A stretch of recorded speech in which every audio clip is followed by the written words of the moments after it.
섬김이 더 낮은 곳으로, 우리의 고백이 더 낮은 곳으로 쓰러져 있는 그들을 향해 당신이 그랬듯 더 낮은 곳으로, 낮은 곳으로 우릴 초대하네. 함께 하자고 말씀하시네. 우리도 예수 그 길을 따라 함께 가길 원하네.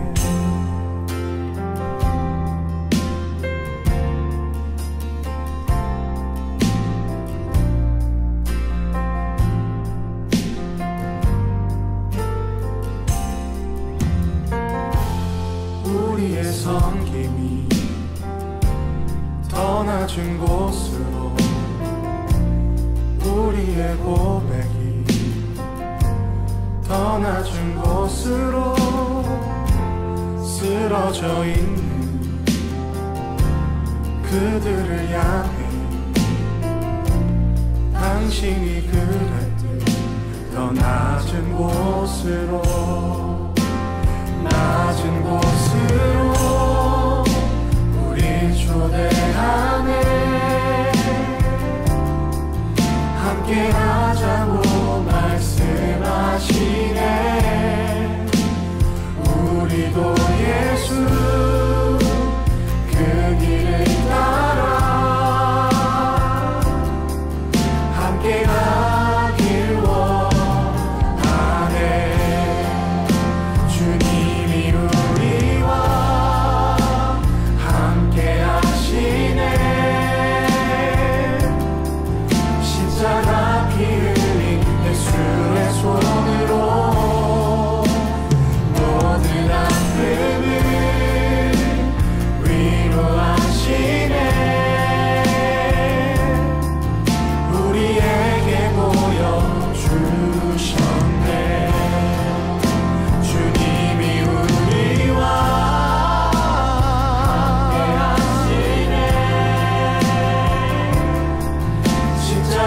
피 흘린 예수의 손으로 모든 아픔을 위로하시네. 우리에게 보여주셨네. 주님이 우리와 함께 하시네. 십자가 피 흘린 예수의 손으로 모든 아픔을 위로하시네.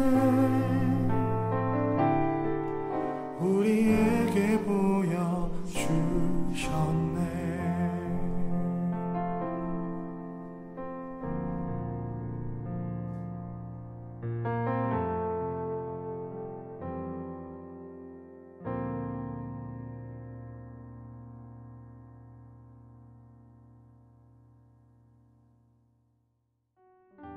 오늘 나눌 하나님 말씀은 마가복음 8장 14절에서 21절 말씀입니다.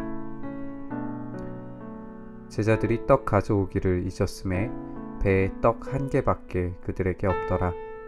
예수께서 경고하여 이르시되 삼가 바리새인들의 누룩과 헤롯의 누룩을 주의하라 하시니, 제자들이 서로 수군거리기를 이는 우리에게 떡이 없음이로다 하거늘, 예수께서 아시고 이르시되 너희가 어찌 떡이 없음으로 수군거리느냐? 아직도 알지 못하며 깨닫지 못하느냐? 너희 마음이 둔하냐? 너희가 눈이 있어도 보지 못하며 귀가 있어도 듣지 못하느냐? 또 기억하지 못하느냐? 내가 떡 5개를 5,000명에게 떼어줄 때에 조각 몇 바구니를 거두었느냐? 이르되 12이니이다. 또 7개를 4,000명에게 떼어줄 때에 조각 몇 광주리를 거두었더냐? 이르되 7이니이다. 이르시되 아직도 깨닫지 못하느냐 하시니라. 아멘. 두 가지의 떡이라는 제목으로 말씀 전하실 때 많은 은혜 받으시길 바랍니다. 셰익스피어를 읽으면 뇌가 불탄다는 그런 방송을 봤어요. 셰익스피어는 은유적 표현, 그러니까 메타포를 사용하기 때문이라는 건데요. 메타포는 전혀 상관없는 두 가지를 연결시키는 그런 개념입니다. 예를 들면 내 마음은 호수요, 그대 저오, 뭐 이런 이야기. 소낙비를 그리는 너는 정열의 여인, 고독은 나의 광장, 이런 식으로 설명을 하는 거죠. 굉장히 멋있게 시적으로. 이런 게 이제 메타포, 은유적이라는 건데요. 전혀 상관없는 것들을 연결을 시켜서 뇌에 쓰이지 않던 부분을 사용하기 때문에 셰익스피어가 이런 메타포, 은유적 표현을 많이 사용해서 이걸 읽을 때마다 사람들의 뇌가 막 불타는 그런 경험들을 하게 된다는 건데요. 셰익스피어를 읽으면 뇌가 불탄다는 이야기를 하면서 이런 이야기를 하더라고요. 답을 빨리 주는 텍스트를 읽으면 공부에 도움이 안 된대요. 오히려 은유가 많이 들어간 책이 공부에 더 많이 도움이 된다는 거예요. 예수님의 가르침이 그야말로 은유들이잖아요. 비유가 다 은유들이고 우리를 잘하게 하는 데는 분명히 도움이 되기는 하는데 문제는 이해하기가 어렵다는 거예요. 추리소설뿐만 아니라 영화도 마찬가지죠. 반전으로 깜짝 놀래키는 영화들은 그 반전을 만들어내기 위해 곳곳에 숨겨져 있는 어떤 그런 장치들, 그런 복선들을 잘 이해를 해야 되는데 그런 걸 놓치면 이 이야기가 왜 갑자기 여기에서 이런 느낌이 들게 되어 있습니다. 오늘 본문이 약간 그런 본문인 것 같아요.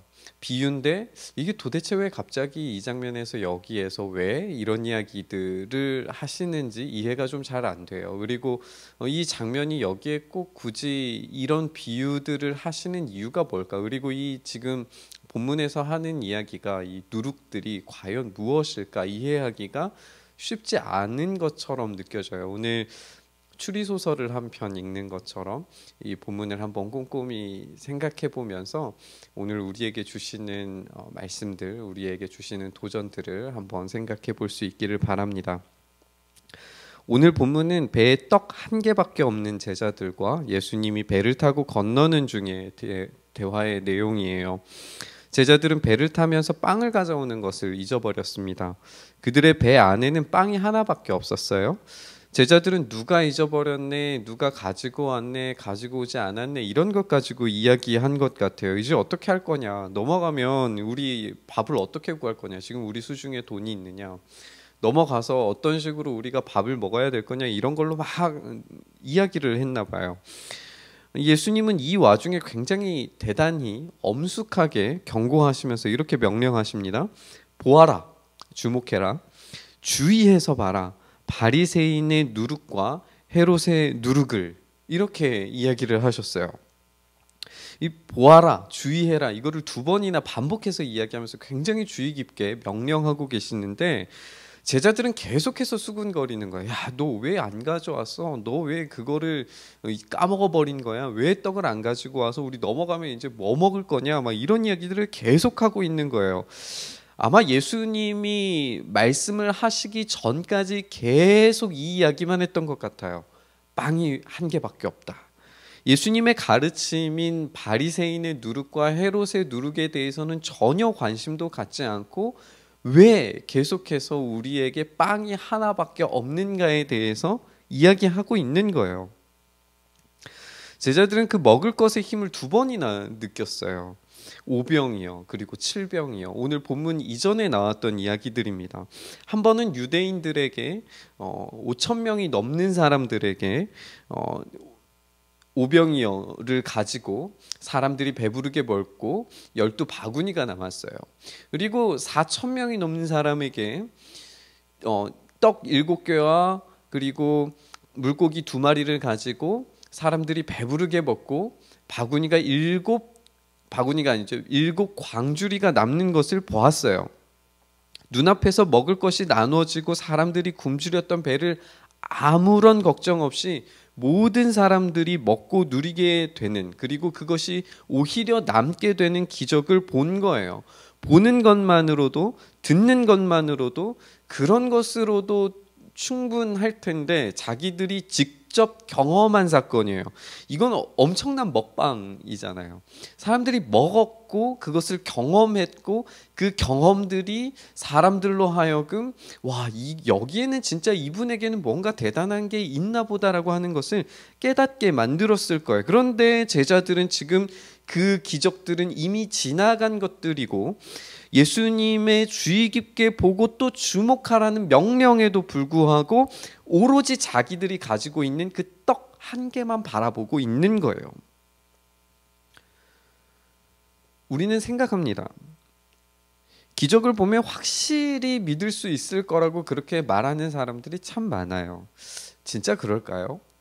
기적이 우리 눈앞에서 벌어지면 진짜 우리가 그 참된 믿음을 가질 수 있을까요?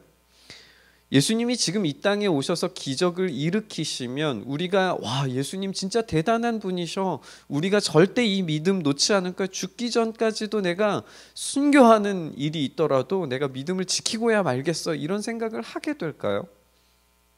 재밌는 드라마가 하나 있어요. 넷플릭스라고 하는 곳에서 이제 메시아라는 드라마를 했는데 굉장히 논쟁적인 작품이었어요. 왜냐하면 오늘 이 드라마 이야기가 제가 던진 이 질문의 것을 담고 있기 때문에 그래요. 정말 예수님처럼 마치 메시아인 것처럼 기적을 막 행해요. 죽은 사람도 막 살려내고 토네이도도 막 멈추게 만들고, 감옥에 분명히 갇혀 있었는데 감옥 밖에서 갑자기 나타나고, 심지어는 호수 위를 걷기도 합니다. 사람들은 의심해요. 진짜 메시아가 맞는가? 막 죽은 사람들도 막 일으키는 그런 일들을 해요. 드라마는 계속 의심하게 만듭니다. 거짓이라는 생각이 들 때마다 기적을 일으킨다고 믿겨지는 사람들을 파고듭니다. 그리고 질문하게 만들어요. 진짜 메시아일까? 진짜 믿을 수 있을까? 진짜 신뢰할 수 있을까? 주인공들은, 그리고 인물들은 이 사람을 추적해가는 과정에서 정말 믿음이 흔들리는, 자기의 어떤 고정관념들이 흔들리는 그런 경험들을 하게 돼요. 이런 걸 보고 있으면 드라마가 던지는 질문처럼 기적을 정말 눈앞에서 본다고 하더라도 확실한 믿음으로 나아갈 수 있을까에 대해서 회의적이게 됩니다. 정말 기적이 일어난다고 해서 우리가 의심 없이 믿을 수 있느냐? 그렇지 않아요. 이것이 우리의 믿음의 실체예요. 사실은 성남의 한 교회에서 기적과 치유를 강조하면서 입에 소금을 뿌리는 행위를 했다가 코로나로 인해서 굉장히 큰 일을 겪었어요. 교회가 미쳤다고 손가락질을 받았습니다. 모이지 말라니까 모이고 또 소금물을 뿌리는 이 기이한 일들을 행하는 교회들을 보면서 쟤네들은 도대체 뭐 하는 인간들인가, 뭐 이런 이야기를 들었어요. 어떤 목사님은 천국에서 맑은 공기가 내려오니까 걱정하지 말고 마스크를 벗어라, 이런 이야기까지 하셨어요. 마치 치유와 기적이 하나의 떡처럼 보이는 것 같아요. 우리가 그것에 집중해요. 우리가 나을 거, 우리가 살 수 있는 거, 이게 떡인 것처럼 이야기하는 것 같아요. 우리가 진짜 보아야 하는 것이 이 기적이 아님에도 불구하고 우리가 병들고 낫고 이런 것들이 우리의 주님께서 가르치신, 그리고 생명의 복음의 진리가 아님에도 불구하고 우리는 그걸 보고 있어요. 떡을 보고 있어요. 이 기적이 마치 하나님께서 우리에게 주시는 예수님의 진짜 의도와는 전혀 상관없는 우리의 기대, 우리의 채워짐, 우리의 빈곤함, 우리의 연약함, 이런 것들을 상징하고 있는 것처럼 보여요. 기적이 일어나면 믿겠다는 말도 지금 나에게 떡 하나 떨어지면 떡이 하나가 둘이 되고 둘이 셋이 되고 12바구니가 되고 7광주리가 되는 것을 내가 가진 떡 하나로 발견할 수만 있으면 이라고 우리의 믿음을 치환시키는 거죠. 우리에게 있는 떡 하나가 그렇게 중요하고 절실하고 애절하고 간절하게 느껴져요. 그런 제자들에게 오늘 예수님이 이렇게 말씀하십니다. 너희가 눈이 있어도 보지 못하며 귀가 있어도 듣지 못하느냐, 또 기억하지 못하느냐. 제자들은 떡 하나만 쳐다보고 있다가 눈이 있어도 보지 못하고 귀가 있어도 듣지 못하는 이런 상황에 빠졌다고 예수님께서 말씀하고 계시는 거예요. 바리새인의 누룩과 헤롯의 누룩이 도대체 뭐길래 예수님이 지금 이 이야기를 하고 계시는 걸까요? 마가복음에 보면 헤롯의 이야기는요, 예수님의 제자들이 귀신을 쫓아내고 병든 자를 낫게 만든 이후에 세례 요한이 죽은 자 가운데에서 다시 살아났다라고 그렇게 생각을 해요. 다른 사람들은 엘리야라고도 하고 또 어떤 사람들은 옛 선지자 중에 하나라고 이야기를 해도 헤롯은 자신이 목을 벤 그 요한이 다시 살아난 것이라고 이야기를 합니다. 그리고 오병이어의 기적이 이어져요. 그리고 그 이후에 7장에서 이방인 지역에서 예수님의 기적과 가르침이 이어지고 오늘 본문의 직전에 있었던 아마도 이방인이었을 4,000명을 먹이시는 장면이 등장한 이후에 바리새인들이 예수님을 비난하고 시험하면서 하늘로부터 내려오는 표적을 보여달라 이렇게 요구를 합니다. 그러니까 이 기적들이 지금 바리새인들의 요구는 뭐냐면 하나님께서 내려주신 기적이 맞느냐 아니냐 그 표적을 보여달라는 거예요. 다시 한번 좀 정리를 하면 헤롯은 예수님을 죽은 세례 요한이 다시 살아난 거라고 생각을 했어요. 그리고 오병이어 사건이 있어요. 그리고 바다를 잠잠케 하신 예수님이 이방 땅에서도 가르침과 기적을 행하시고 그리고 칠병이어 기적이 나오고 바리새인들이 예수님을 귀신의 힘으로 기적을 일으키는 것이라고 생각했다라고 여기까지의 하나의 큰 한 덩이의 떡이라고 딱 생각을 해보면 헤롯의 누룩과 바리새인의 누룩으로부터 어떤 메시지가 있는지 동일한 것을 뽑아보면 이런 거예요.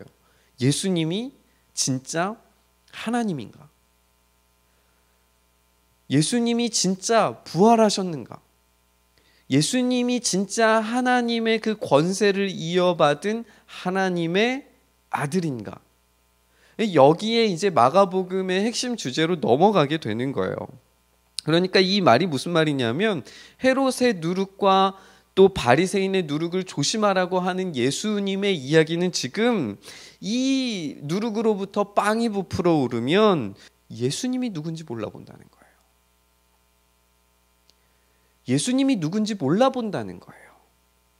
예수님은 제자들에게 떡 5개를 5,000명에게 떼어주실 때에 몇 조각 몇 바구니가 남았느냐고 질문합니다. 그리고 떡 7개로 4,000명을 떼어줄 때 몇 광주리를 거두었는지 질문하십니다. 그리고 마지막으로 질문하시는 게 뭐냐면 아직도 깨닫지 못하느냐라고 하는 질문이에요. 여기에서 우리가 만약에 그렇구나, 예수님은 이 떡 1개로 여기에 있는 사람들을 다 먹이실 수 있구나, 야 그렇지, 예수님은 정말 대단하신 분이셔라고 생각해 버린다면 우리는 이 질문의 답을 영 잘못 발견하게 된 거예요. 예수님의 질문의 의도를 한참 돌아가 버리는 거예요. 예수님의 답은 헤롯의 누룩과 바리새인의 누룩 때문에 예수님이 누구신지 보지 못하게 만들고 예수님이 누구신지 듣지 못하게 되는 그 상황을 지금 말씀하고 계시는데, 이 떡 1개를 2개로 만들고 3개로 만들고 12바구니를 만들고 7광주리를 만드는 게 아무런 중요하지 않다는 거예요. 아무것도 중요하지 않다. 그게 중요하지 않다는 거예요. 지금 이 사건들이 지금 핵심적인 포인트로 들어가고 있는 건 뭐냐면 예수님이 누구신가요? 예수님이 누구신가? 여기에서 예수님께서 주의하고 주목해서 봐라. 지금 필요한 먹을 떡을 구할 것인가? 아니면 영원한 생명을 주는 생명의 떡이신 예수님을 구할 것인가? 먹을 떡과 예수님 중에 누구에게 집중하고 시선을 돌릴 것인가? 아직도 모르겠니 얘들아? 지금 그 배에는 떡 하나가 아니었던 거예요. 떡이 2개가 있었어요. 진짜 우리에게 생명을 주시는 생명의 참떡 되시는 예수님과 그리고 잠깐의 자기들의 먹을 것과 안위와 하루를 살아갈 힘인 빵 하나가 있는 거예요. 무엇을 선택하겠냐는 거예요. 무엇을 보겠냐는 거예요.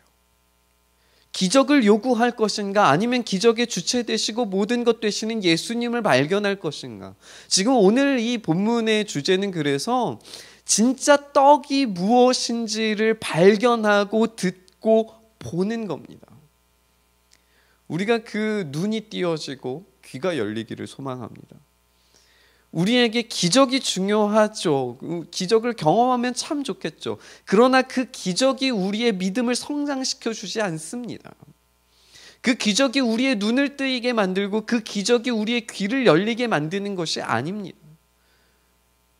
오히려 그것보다 훨씬 더 중요한, 이런 혼란하고 혼탁하고 지치고 피곤한 일상 가운데에서도 우리를 살리게 만드시는 진짜 힘, 진짜 떡, 진짜 생명의 원천이 누구신지 발견하게 되는 것, 그것으로 살아내는 것, 하루하루를 하나의 빵으로 살아가려고 하는 것보다 진짜 생명을 주시는 그분 앞에서 살아내려고 하는 것, 이게 진짜 우리에게 필요한 눈과 귀라는 거죠. 제가 오병이어 교회를 다녀왔어요. 갈릴리 지역은 진짜 멋졌어요. 굉장히 푸르기도 하고 남부 지역의 어떤 사막지대나 유대 광야 이런 곳과는 전혀 분위기가 다릅니다. 사막 같은 그런 느낌이 전혀 없어요. 우리나라 한 1990년대 후반 정도의 느낌이기는 하지만 꽤 번창했고 번성하고 그리고 푸르르고 아름다운 그런 곳이었습니다. 예수님이 어디선가 앉아 계셨을 만한 언덕에 이렇게 교회가 있어요. 오병이어 기념교회가. 거기에 가면 정말 아름다워요. 교회도 굉장히 아름답게 생겼고 바닥에 모자이크들도 이 복원을 해놔서 2000년 가까이 되어졌을 어떤 그런 작품들을 보게 되는 그런 재미들도 있습니다. 제가 사진 하나를 좀 보여드리려고 하는데 이 사진에서 혹시 뭔가 이상한 것을 발견하실지 모르겠어요. 이 교회의 이름은 오병이어 교회예요. 보리떡 5개, 물고기 2마리. 혹시 이상한 거 발견하셨나요? 떡이 4개예요. 가이드도 왜 떡이 4개인지 설명을 잘 못 해주더라고요. 혼자 한번 생각을 해봤어요. 왜 떡이 4개일까? 그 그림 위에 성찬대가 놓여져 있을 거예요.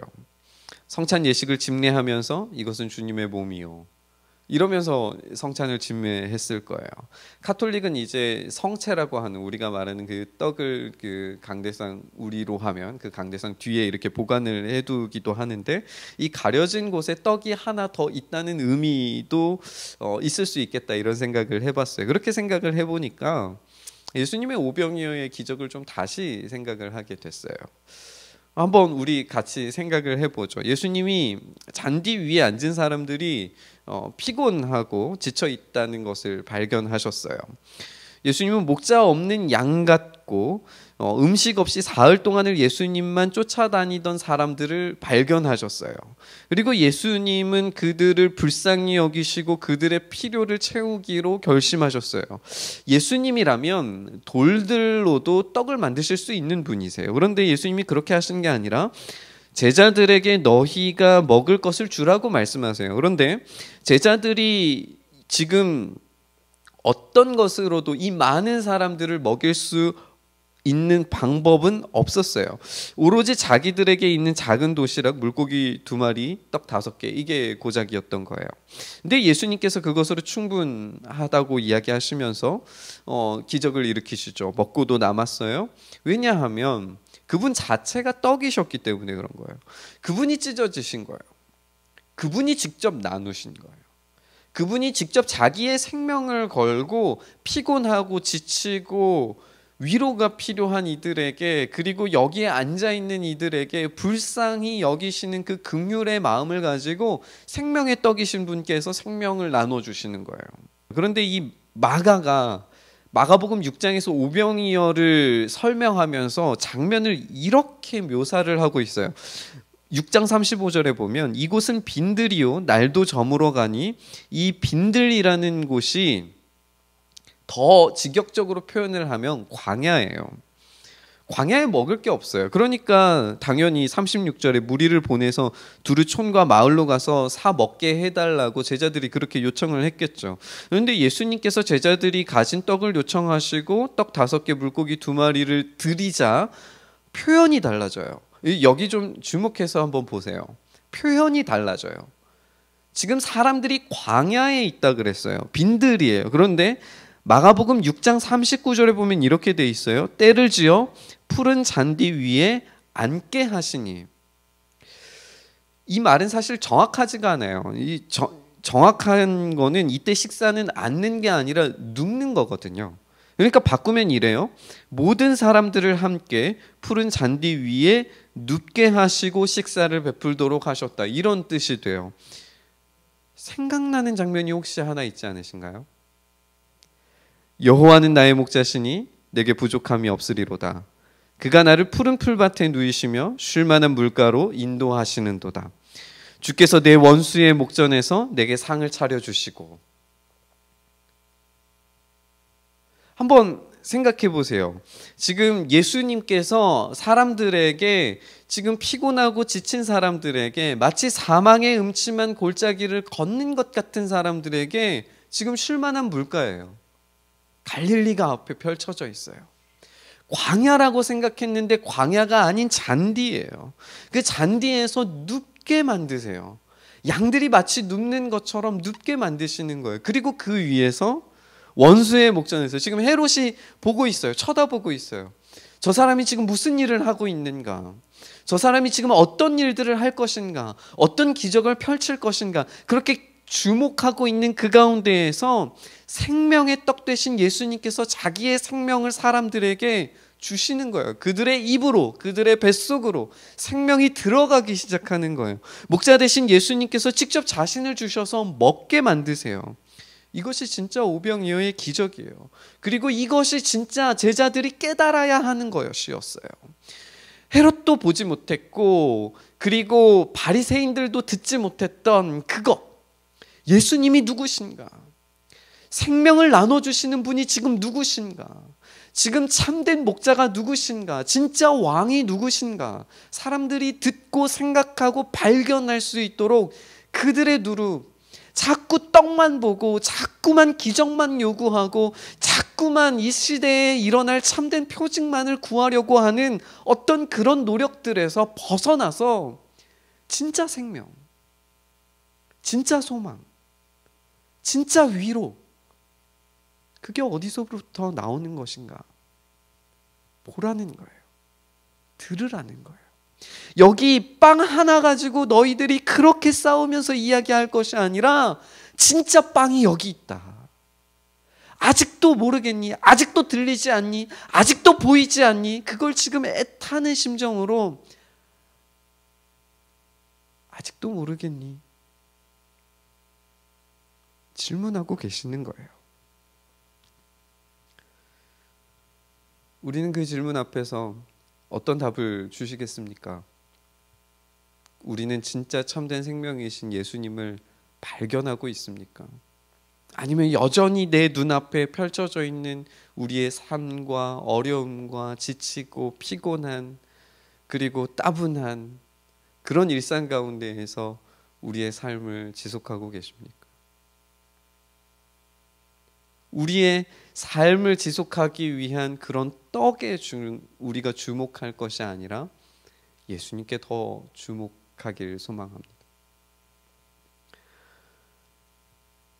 시간이 지나다 보니 벌써 봄이고 따뜻한 바람과 생명의 기운이 솟아나는 그런 계절을 보내고 있습니다. 그럼에도 불구하고 여전히 우리의 마음속이 겨울 같아요. 이 코로나로 인한 이 아픔과 슬픔이 도대체 언제까지 지속될지 알 수가 없습니다. 근데 저는 한 가지를 좀 더 생각해 봤으면 좋겠어요. 우리 모두가 다 힘들어요. 우리 모두가 다 지치고 있습니다. 우리 모두가 다 어려움을 겪고 있어요. 마치 빈들 같아요. 광야 같아요. 뭘 먹어야 할지, 뭘로 위로를 받아야 될지, 나의 지치고 힘든 삶의 영역 가운데에서 어떤 것이 나에게 위로를 주고 소망을 줄지, 기쁨을 줄지, 그것을 찾고 또 찾고 수근거리고 말하는, 그것이 우리의 지금 모습인 것 같아요. 그러나 여러분, 우리가 우리에게 가지고 있는 것을 주님께 드릴 때 주님이 그것을 가지고 더 많은 것들로 우리를 책임지신다는 사실을 우리가 기억했으면 좋겠습니다. 그것이 예수님을 보는 방법인 것 같아요. 우리의 것으로 최선을 다해서 예수님을 바라보는 것, 그리고 그 주님께 우리의 삶을 내어드리는 것이 우리에게 더 큰 생명과 위로로 우리를 채워주신다는 것을 보게 됩니다.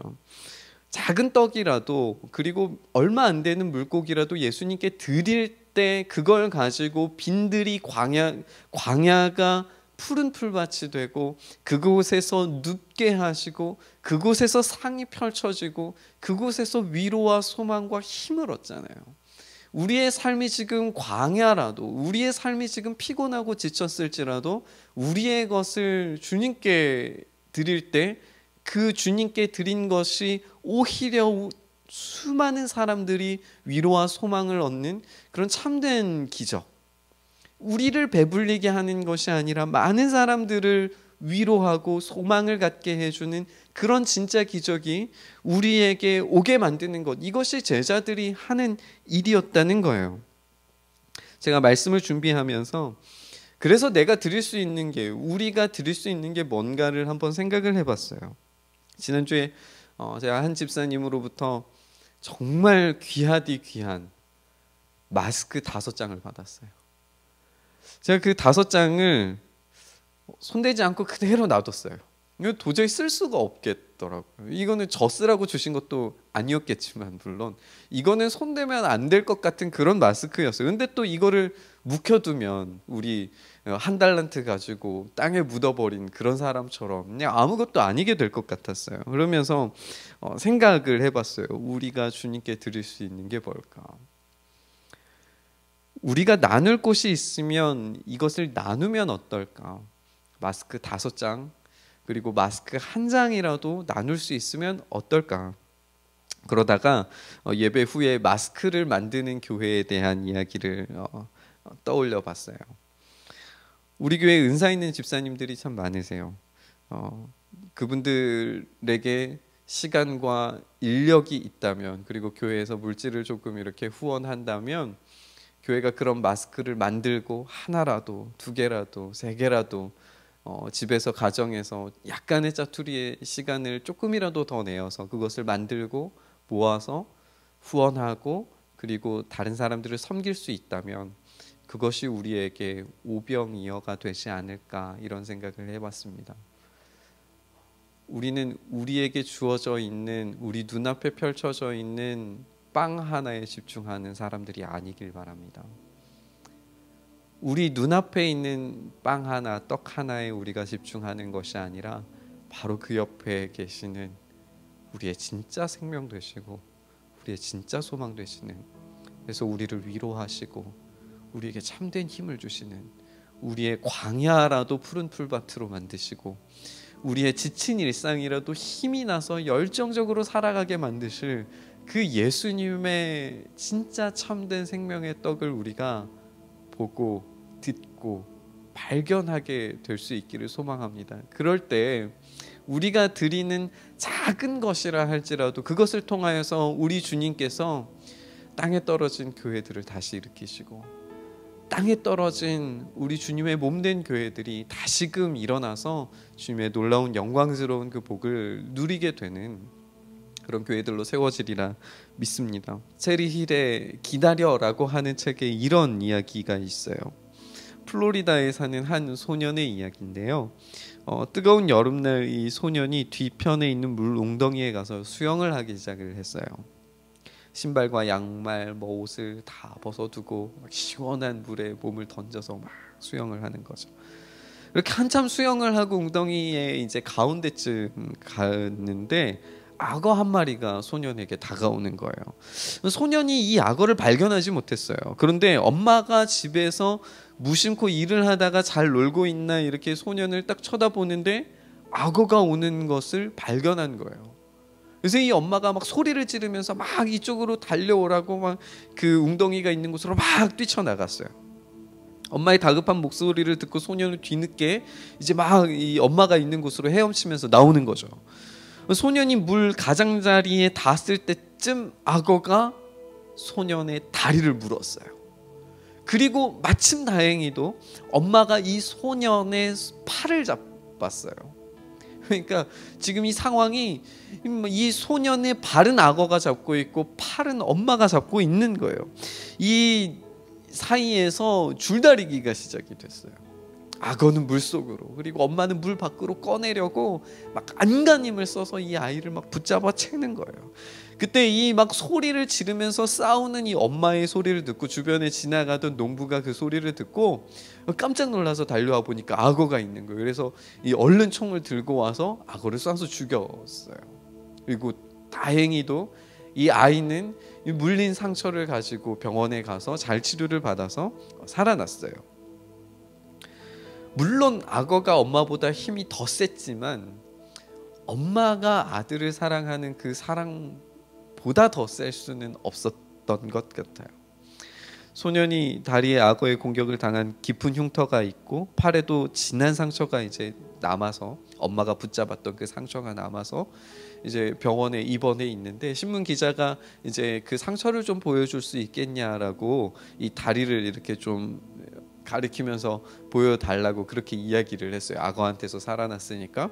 그러니까 소년이 자랑스럽게 네 보여드릴게요 하면서 그 다리를 펼쳐서 이렇게 꺼내서 보여주다가 그거를 막 설명하다가 그거보다 더 중요한 게 있어요 하면서 자기의 팔을 내미는 거예요.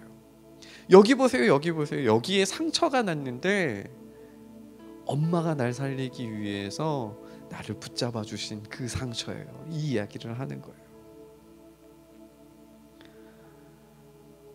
광야 같은 우리의 삶은 악어처럼 우리를 붙잡아 가려고 해요. 좌절과 절망, 곤고함, 메마른 영혼의 죽음으로 우리를 끌고 들어가려고 합니다. 그러나 우리의 부르짖음을 들으시는 하나님은 끝까지 우리를 포기하지 않으시고 우리의 팔을 붙잡으세요. 그 가운데에서 죄와 사망의 법과 생명의 법이 그 가운데에서 막 싸우는 것이 우리의 인생에 새겨지는 그런 흉터들과 상처들이에요. 지금 육체의 필요를 줄 떡 하나가 놓여져 있고 다른 한 곳에는 우리 예수님의 생명의 떡이 놓여져 있어요. 무엇을 선택할 건가?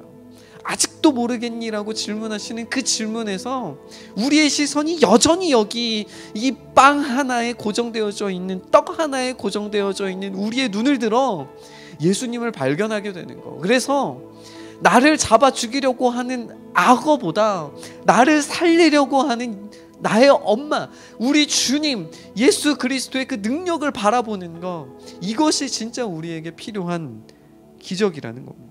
그래서 우리가 기적을 누리겠다면서 헛된 빵에 집중하기보다 예수님의 참된 사랑을 전하면서 예수님의 사랑을 보여준다면 이게 진짜 오병이어의 의미, 칠병이어의 의미, 그리고 진짜 참된 예수님을 발견하는 길이 아니겠습니까? 확신하건대 예수님이 진정한 우리의 양식과 마실 것이 되셔서 생명수로, 생명의 양식으로, 광야가 푸른 초장으로, 풀밭으로, 쉴만한 물가로, 사망의 음침한 길을 걷는 것 같아도 그 안에서 생명을 불어넣으시는 우리 주님의 놀라운 능력을 우리가 경험하게 되리라고 확신하고 또 믿습니다. 우리 공동체가, 그리고 우리 많은 교회들이 그렇게 우리의 것을 주님께 드리고 우리 눈앞에 있는 떡을 바라보는 것이 아니라 우리 주님을 바라보는 참된 눈과 귀가 열려서 두 가지의 떡 중에 선택하라고 한다면 우리 주님을 마땅히 선택하는 우리 모두가 될 수 있기를 주님의 이름으로 축원합니다. 기도하겠습니다. 주님, 우리의 삶 속에 광야 같고 지치고 피곤한 일상이어서 도저히 삶을 살아낼 힘과 마음과 용기가 일어나지 않아서 지치고 피곤한 그 몸과 마음을 가지고 이 자리에 나와 그리고 온라인으로 주님께 예배하는 주님의 백성들을 주님 불쌍히 여기시고 긍휼히 여겨 주시옵소서. 우리는 여전히 우리 눈앞에 놓여져 있는 빵 하나, 그것만 집중하면서 이게 없어지면 어떡하지? 이게 사라지면 어떡하지? 이거 없으면 나는 뭘 먹고 살아야 하지? 고민하고 염려하고 걱정하는 우리들을, 그런 믿음 없는 우리들을 불쌍히 여겨주시고, 우리가 진짜 참된 예수 그리스도를 발견하고 그 가운데에서 참된 우리의 생명이신 위로 되시는 주님께서 우리의 광야를 푸른 불밭으로, 그리고 우리의 굶주림을 배부름으로, 우리의 목마름을 시원케 함으로 채우시고 또 위로하시는 주님의 놀라운 식탁이 우리의 삶 속에 펼쳐질 수 있도록 주님 은혜 더하여 주시옵소서. 주님 또한 우리가 그렇게 주님께서 주시는 그 은혜의 식탁을 누릴 뿐만 아니라 주님께 우리의 작은 것을 드려서 주님께서 더 놀라운 일들을 교회를 통하여서 일하여 주시기를 간절히 소망하는 마음으로, 우리가 소망하고 결단하는 마음으로 주님 앞에 나아갈 때 하나님 우리를 통하여서 하나님의 놀라운 일들을 펼쳐주시고, 우리 교회를 통하여서, 우리 교회들을 통하여서 하나님 다시 한번 이 땅 가운데 빛과 소금의 역할을 재회복할 수 있는 우리가 될 수 있도록 주님 은혜 더하여 주시옵소서. 주님 간절히 그렇게 우리의 삶과 우리의 시간과 우리의 물질을 들여서 예배하오니 주님 우리가 있는 모든 곳곳마다 그 자리마다 하나님 은혜 더하시고 놀라운 풍성한 은혜로 채우시는 은혜를 우리 가운데 있게 하여 주시옵소서. 주님께서 그렇게 일하시고 인도하시고 역사하시기를 소망하며 우리 주님 예수 그리스도의 이름으로 기도드리옵나이다. 아멘. 이제는 우리 구주 예수 그리스도의 크신 은혜와 하나님 아버지의 무한하신 사랑하심과 성령님의 감화 감동 교통 인도하심이 각자의 자리에서 참된 떡 되신, 생명의 떡 되신 예수 그리스도를 발견하기를 간절히 소망하고 바라는 주님의 권속들 머리 위에 이제로부터 영원토록 함께 계실지어다. 아멘.